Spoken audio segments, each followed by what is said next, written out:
यह करना थाईलैंड को इतना भारी पड़ गया कि जो युद्ध वह जीत चुका था वही युद्ध उसे 2 घंटे पहले कंबोडिया को सौंपना पड़ा। जी बिल्कुल, एक जीतता हुआ देश अचानक रुक गया, झुक गया और सीज फायर कर बैठा। लेकिन सवाल यह है, आखिर क्यों? वो वीडियो जिसने पूरी दुनिया को हिला दी। कुछ दिन पहले एक वीडियो सामने आया। इस वीडियो में दिख रहा था थाईलैंड की सेना कंबोडिया के एक इलाके में कब्जा करने के बाद वहीं लगी भगवान विष्णु की मूर्ति को बुलडोजर से गिरा रही है। ये वीडियो कंबोडिया के लोकल लोगों ने चुपचाप रिकॉर्ड करी और फिर दुनिया भर में फैला दिया। और इसके बाद जो तूफान उठा वो थाईलैंड ने सोचा भी नहीं था। सिर्फ हिंदू नहीं, पूरी दुनिया खड़ी हो गई। यह सिर्फ हिंदुओं का गुस्सा नहीं था, दूसरी कम्युनिटी के लोग भी बोले कल्चरल साइट्स को युद्ध में निशाना कैसे बनाया जा सकता है। 130 करोड़ हिंदुओं की आस्था से जुड़ी भगवान विष्णु की मूर्ति, आप उसे कैसे तोड़ सकते हैं? यहाँ तक कि थाईलैंड के अपने ही देश में बौद्ध भिक्षु खुलेआम अपने ही सेना की निंदा करने लगे। पिछले 4 दिन में थाईलैंड पर अंतर्राष्ट्रीय, सामाजिक और आंतरिक तीनों तरफ से भयंकर दबाव था। और इसी दबाव में आके अब से कुछ ही घंटे पहले थाईलैंड ने कंबोडिया के साथ सीज फायर एग्रीमेंट साइन कर लिया। आज से दोनों तरफ से गोलीबारी बंद हो गई। लेकिन अब सवाल आता है, ये इतनी बड़ी बात क्यों? क्योंकि टेक्निकली देखें तो थाईलैंड युद्ध हार भी नहीं रहा था। थाईलैंड को सीज फायर की कोई मजबूरी नहीं थी और थाईलैंड युद्ध में आगे भी था, क्योंकि कंबोडिया के पास जितने भी हथियार हैं सबके सब चीनी हथियार हैं। और युद्ध में थाईलैंड ने तो इनकी बैंड ही बजा कर रख दी थी और इनके हथियारों को बेअसर कर चुके थे। थाईलैंड जहाँ चाहता वहाँ कब्जा कर रहा था। हालात ऐसे थे कि अगर युद्ध एक हफ्ते और चलता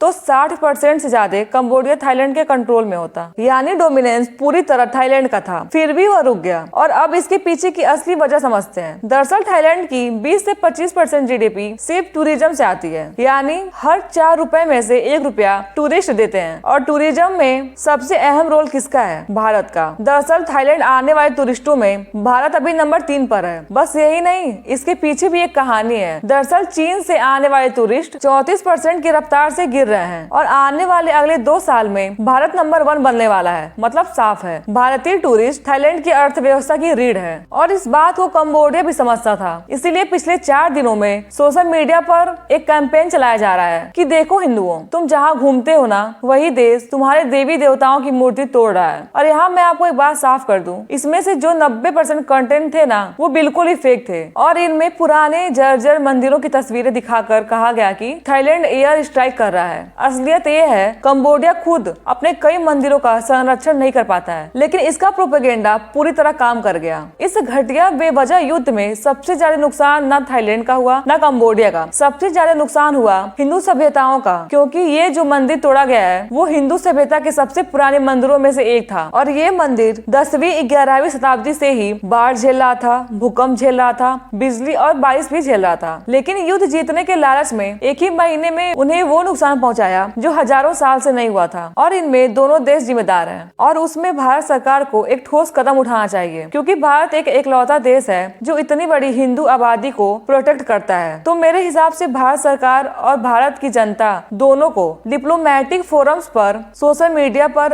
अंतर्राष्ट्रीय स्तर पर इन दोनों देशों पर दबाव बनाना चाहिए कि जिन मंदिरों को नुकसान पहुंचाया है उन्हें रिस्टोर किया जाए, संरक्षित किया जाए और सभ्यता को फिर से खड़ा किया जाए। और इस पर आपका क्या मानना है? क्या भारत को इस मुद्दे पर स्टैंड लेना चाहिए? क्या भारत को इस मुद्दे पर और सख्त स्टैंड लेना चाहिए? कमेंट में अपनी राय जरूर लिखिए, क्योंकि ये सिर्फ राजनीति नहीं है, ये सभ्यता की लड़ाई है। वीडियो अच्छी लगी तो चैनल को सब्सक्राइब और वीडियो को लाइक जरूर करें। अभी तक हमारे साथ जुड़े रहने के लिए धन्यवाद। मिलते हैं अगली वीडियो में।